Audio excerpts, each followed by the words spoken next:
ভগবান আমরা এত প্রসাদের ব্যবস্থা কইরা দে, মানে কি তা কইতাম, ভগবানের কাছে আমরা মানে কৃতজ্ঞ থাকুম আর কি সবসময়।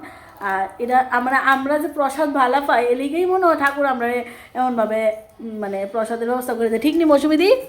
হ্যাঁ। তো আমার মাসির বাড়িতে নারায়ণ পূজা গেছিলো, আর পিপাসার কাছে মাসি মানে প্রসাদটা পাঠাইছে আর কি, পিপাসা গেছিলো মাসির বাড়ি। তারপরে পিপাসা লইছে আর কি প্রসাদটা। পিপাসার কাছে তো ডেক দিয়া খিচুড়ি দিয়ে দিছে, আর গেট সঙ্গে আবার দেখাইতেছে কিতা কিতা দিছে, লেবু, মিষ্টি, মানে ভুগের প্রসাদ টসাদ সব কিছু দিয়ে দিছে। দাও মাসিরও থ্যাংক ইউ। লেবু পুরা কাইটটা টেটটা দিয়ে দিছে। দেখো কার্টনের ব্যবস্থা যদি আমরা এখানে না থাকে, মাসি কাইটটা টেটটা দিয়ে দিছে।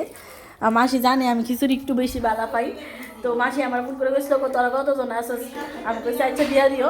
তো দেখো পুরা ডেক দিয়া খিচুড়ি দিয়ে দিছে, আর কি তা কমু। এদিকে গেট আছে, তো আমরা এখন সবাই খামু, আমি প্রীতি, এদিকে জোজো আছে, তারপর মৌসুমি দিয়ে আছে, তারা প্র্যাকটিস করতেছিল এদিকে। আর পিপাসা লই আসলো খিচুড়ি, ওখানে খাওয়া দাওয়া করে এলাম। হ এখন আমরা খাইয়াটা রয়েছে যে এটি বাইক নিয়ে ওইতাছে। আর খিচুড়ি কিন্তু এত কাছের থেকেও আইছে না, প্রসাদিটা তুসিনের থেকে আইছে। বাবা তিনলাম না তুসিনের থেকে।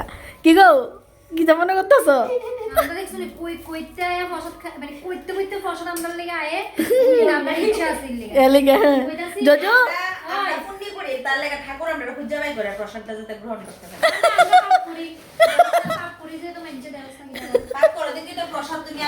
প্রসাদ তোমার নিচে আইছে আমার জারিয়া